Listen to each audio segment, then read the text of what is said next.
So I thought I should begin with a little Christmas humor. Humor. Why was Santa's little helper depressed? Because he had low self-esteem. Didn't quite get that. What do you call a broke Santa Claus? I don't know what. Saint Nicholas.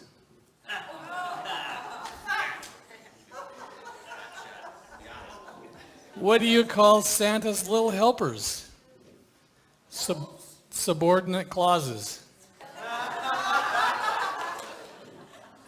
You'll know this one. What's the difference between the Christmas alphabet and the ordinary alphabet?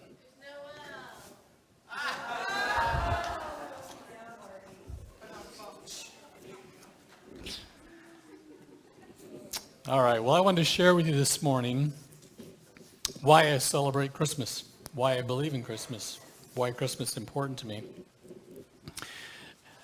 My journey with Christmas began with my journey with belief in God. And my belief in God was severely challenged when I was in college. In my undergraduate classes, I took lots of science classes. I have a minor in biology. So I took lots of science classes, and I've always been really, really interested in science. But what convinced me about the existence of God to begin with wasn't my science classes, but it was statistics. Because the more I examined science and the more I looked at the intricacies of life, I began to realize that it's statistically impossible for life to just occur. And it's fascinating to me that more and more scientists have come to that conclusion, even since then. And so they are looking for sources of life outside of our planet because they've come to the conclusion that statistically it simply could not have occurred here. So it had to come from somewhere else. And many of them still try to answer that question apart from God. In fact, recently there was a large meteor that sailed into our universe that looks like a UFO. Maybe some of you saw the news. And so some of the scientists were really interested in getting more information about that because maybe this was the way that life came into our solar system via a meteor. So they worked really hard to try to explain life, but the simple, obvious solution to me is that there's a being superior to us and that we refer to as God, who initiated life on this planet. The second step in my understanding of Christmas is studying what the vehicle for understanding God is, the best vehicle. Some years ago, Joseph Campbell, who was a lecturer, he was a writer, he did some amazing seminar work, and his specialty was in mythology, and specifically mythology of religion. And he was doing an interview, I think it was with Bill Moyer, and he was talking about his spiritual journey, and he said, you know, there came a point in my spiritual journey when I realized that God had to exist. And since God had to exist, I decided to look for the best way in which to experience my relationship to God, and so I studied all the religions of the world. And my conclusion was that Christianity was the best vehicle for worshiping the Creator. And I concur with Joseph Campbell because I have spent most of my life studying the teachings of Jesus Christ, and I believe the teachings of Jesus Christ best enable us to truly worship God. I think that there are some truth in other religions and all truth comes from God, and sometimes people stumble onto truths apart from God, but they're still truth. But what is unique and amazing about the teachings of Jesus Christ is that there's no error there, that everything that you study, everything that he has to say about life and about humanity and about God is truth. There is nothing that I have any disagreement with. And from the very early pages of his ministry, he talks about not only his desire that there be peace, that there be unity on the planet, that there be welfare, but he talks about things like equality among all humans. That humans aren't simply part of a specific race, but they are part of a planet. And that verse I read you this morning, it says that God so loved the world that he sent his son. So from the very beginning of Christ's ministry, there's this sense that he wants the world to be at peace. And his number one message is a message of love and reconciliation. The next, perhaps, step in my transition is looking at the vehicle of Christ's message. And we refer to that vehicle as the church. And the church is not a building, it's not an organization, it's an organism. It is a group of individuals. And let me, first of all, just say that throughout the history of the church, there have been dark moments. And it isn't because the teaching of Jesus Christ is wrong or is incorrect. It's because people have taken the teaching of Jesus Christ and they have distorted it. They have misused it for their own reasons, for their own preconceived ideas. They've used it for their own racism. They've used it in ways to actually oppress rather than release people. They've used it in ways to judge people rather than to promote healing and unity. But if you remove all that, and if you just look at the mission of the church has done some incredibly amazing things.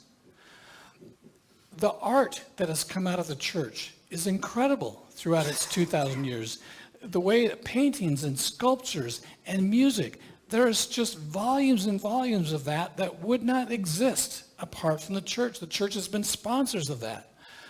At various times in its history, the church has been sponsors of science, and we've had some incredible scientists that have done some amazing work in astronomy and math and earth sciences in so many ways. The other thing that is very apparent is so many of the social movements that our world has experienced have emerged from the church.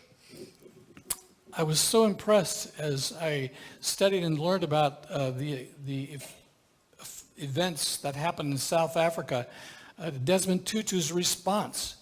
When they were taking control of the country, and there were so many people that were yelling for revenge, for justification, and he said the one thing that will save our country is if we forgive our enemies. The one thing that will rescue this country and make it whole again isn't finding revenge, it's finding unity and love. And that's what he preached. If you look at so many other movements, the movements against slavery, the movements, the women's suffrage movement, that started in churches. The Sunday school movement in England actually started as a vehicle to provide education for kids that were forced to work all week long and couldn't go to school. And so Reiki started a school on Sundays, and he taught them reading, writing, and arithmetic, and the Bible. But it was so the kids could have an education. And if you look at the good aspects of the history of the church, there's so many things that the church has done. Even today, the number one sponsor of refugees coming into this country is World Relief. They're vastly over every other organization. If you look at tragedies or traumatic events that happened in the world, Christians give a huge percentage of all the benevolent funds that are ever received. The vast amount of wealth that is poured into resources like, I'm talking about extra governmental, but from personal sources, the vast amount of funds that come to places like hurricane victims or typhoons or floods or famine comes through Christians. There aren't other organizations that give like Christians give. There aren't other religions that give like Christians give. It is something that just flows out of us. And so as you look at all those things and you look at what the church has contributed to mankind, it's incredibly overwhelming. Again, I say to you that there have been some individuals that have abused their position and their power and done horrific things under the auspices of the church, but they are not the followers of Jesus Christ. They are not people who are following the teachings of Jesus Christ. The true followers of Jesus Christ, those ones who are promoting peace and unity and justice and saving our planet, are doing incredible things and continue to do incredible things. There's one other aspect that compels me to be a Christ follower and a Christmas celebrant.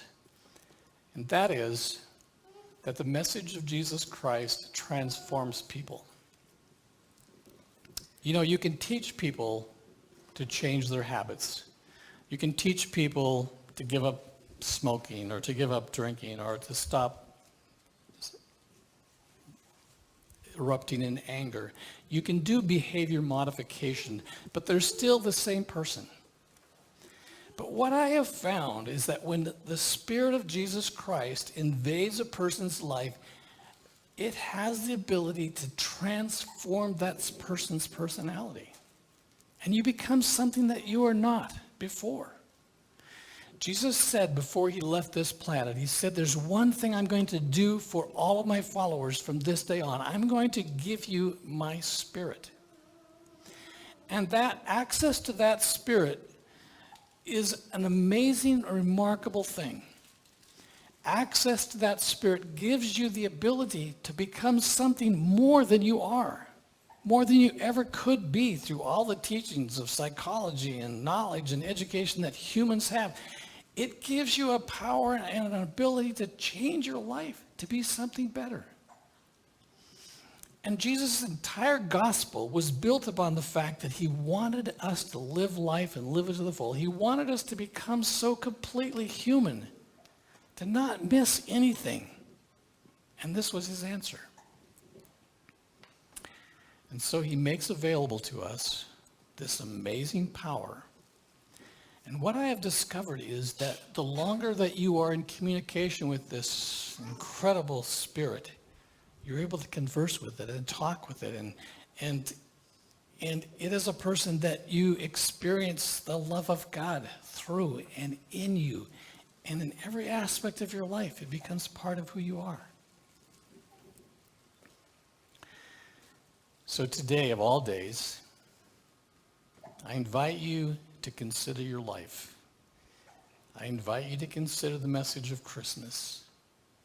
I invite you to consider the evidence that there is a God, that most of you do have a personal relationship with that God through Jesus Christ, and that he has transformed your life. And if he's not, I invite you to take this day and say, I want my life to be transformed. I want to know why I'm here. I want to know what my purpose is. I want to know everything I can possibly know about this existence. I don't want to miss anything. And Jesus said that's possible through him. And even if you followed him your own life, I invite you to make a new day today. Say, you know what? Things have been kind of lax in my life. Kind of just been drifting along. I want to start the new year with a fresh relationship to God. There are places that I still want to go that I haven't been. There are still things I want to change and to become. There are fears I want to overcome. There are victories that I want to have. And I invite you this morning, this Christmas, this day, to accept God's gracious gift of eternal life. And when he said that, he wasn't talking about heaven. He was talking about a quality of life that's not available apart from Christ. That's the truth of Christmas. That's the message. It's not just for children. It's for all of us. Merry Christmas. Bow your head and let me pray for us. God, there are some here this morning that need to make a decision. They need to make a choice. They may have been following you their whole life, but I believe that this morning, maybe everyone in this room needs to make a decision, needs to make a choice to go a step closer to you, a step further with you, to embrace you deeper, to experience your love in a deeper, more profound and powerful way. And I pray that you would pour that Spirit into every person here this morning. They may sense a peace that they've never sensed before. They may experience the Creator in a way they've never experienced before. And they may experience truly the joy of Christmas. I want to conclude our service by just singing that song, Joy to the World. Would you stand with me and we'll just sing the first verse.